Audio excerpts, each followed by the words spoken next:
હા, હું સિંગલ છું. મારા દુઃખની શું વાત કરું યાર. મારે કોઈ છોકરીને ઇયરફોન શેર કરીને ગીત સંભળાવવા છે. મારે એની યારે મૂવી જોવું છે.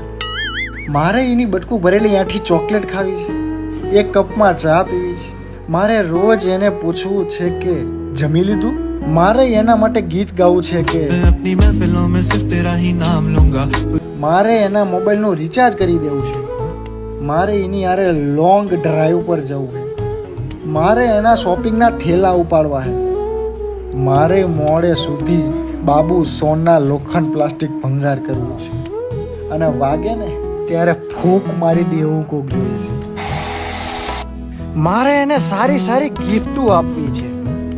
અને આટલા બધા દુઃખ હોવા છતાં લોકોને તો એમ જ કહેવાનું કે મજા તો ભાઈ સિંગલ રહેવામાં જ છે હો. હા ભાઈ. હા, સિંગલ હોય એટલે તમારી જિંદગીના તમે રાજા. નો રોક નો ટોક. પલંગની બે બાથી તમે ઉતરી શકો. ઓલું શું હે જો